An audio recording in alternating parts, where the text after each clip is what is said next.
Spring 20 exam.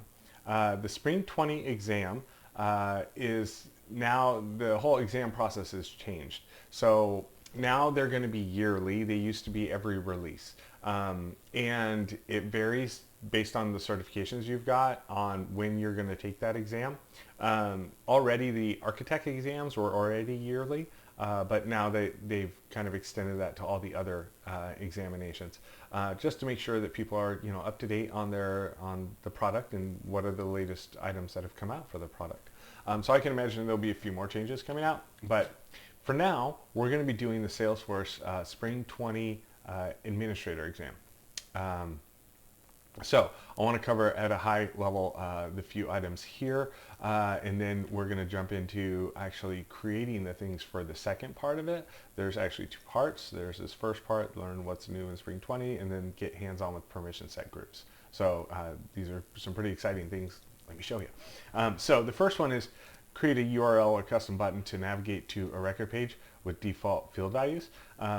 This particular feature was removed from Classic.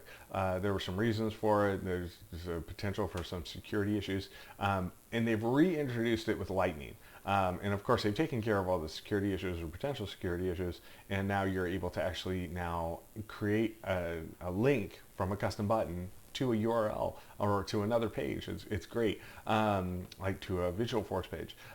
That was not possible very easily. You couldn't customize it too much and pass values and stuff like that. And so this is very helpful, much needed, much wanted by the community. So I'm glad they brought it back into Lightning.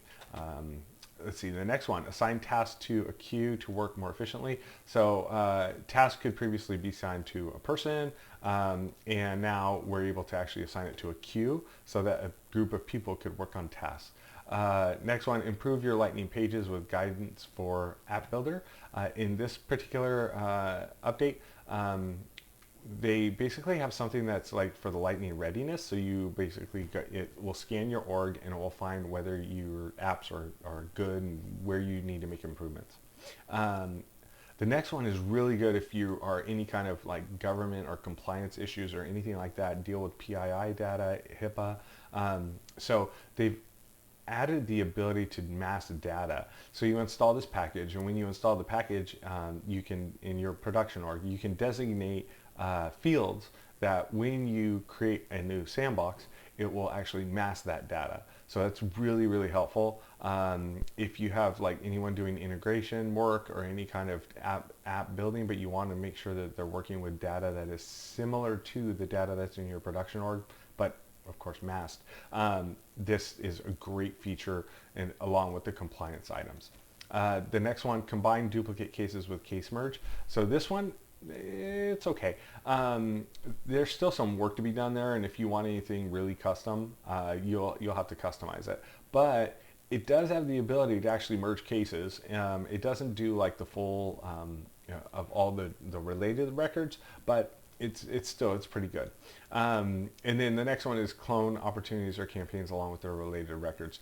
So this one, again, has some limitations. There are a few objects where you're able to actually clone over the items, like opportunity line items and things like that.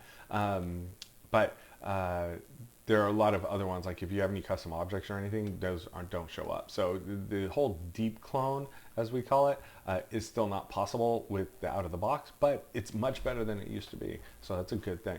So I've already studied all this. I'm just going to go down to the questions, and just answer the challenge. So what feature should an admin configure to allow users to create new record with pre-populated values? And of course, they were talking about it above. It's a custom button. Right? Sales reps need to share the task workload with other sales reps. What feature should an admin recommend for this requirement? Of course, task queue, that's what we're studying.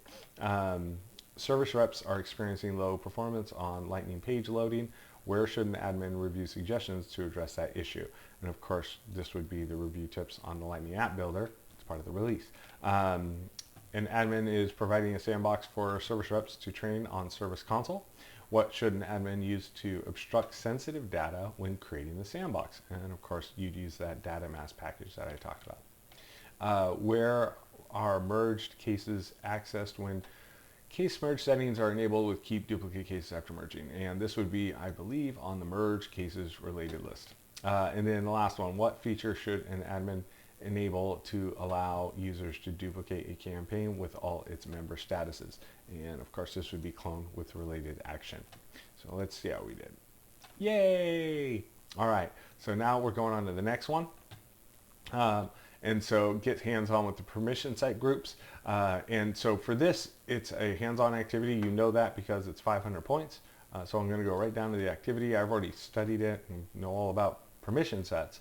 And the group of permission sets is actually grouping them together. So if you have disparate permission sets that you've already created in your org, and those should always be assigned to a manager or a supervisor or something like that, now you can group those, and that way you're only assigning one group as opposed to doing all these individual assignments.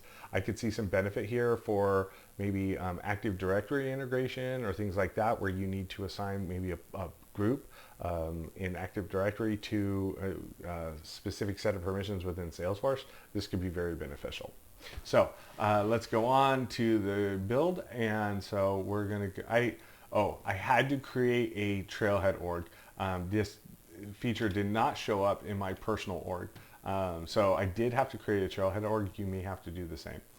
And they say something about that in here. It's like, no, seriously, you're going to have to create a trailhead org. So going over here, I'm just going to, if I can get my little clicker to work. Well, let's see. So here we are. I created a permission set called case read only, and we're going to go search for cases and go to case. And what we need to do on case is define the object as read only, account name, case reason, and description as read only. So let's go back to here. We want this, we want to edit it. And of course we want read, we want account name, and going back, case reason and description. So case reason is right there, and description is right there, and this is read only. So we save this, and now we'll go back here. This one is completed. Create a case permission set for leads. So we want manage leads. Is the name of the permission set we're going to create next. Over here, and we'll create a new permission set, and that one is all done. So new, and we'll create that. Save. And what we're going to do on this one is on the lead object, we want it to be edit, and we want app permissions. So we're going to go to the lead object,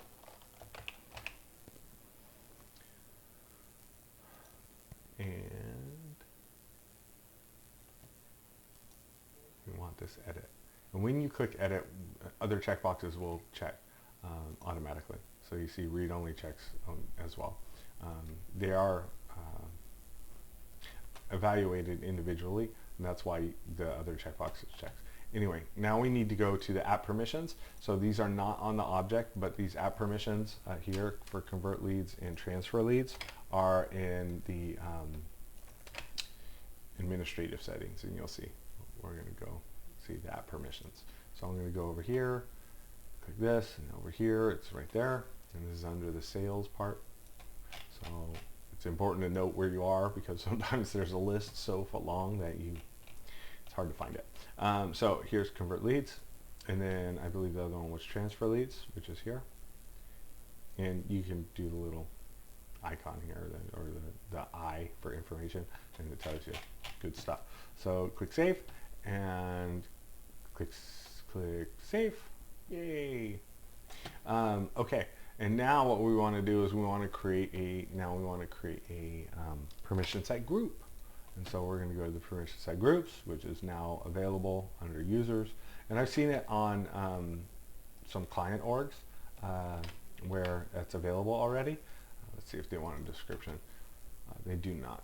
Case read only and case manage, of course, the two permission sets we just created are the ones I need to add to this. So permission sets in group.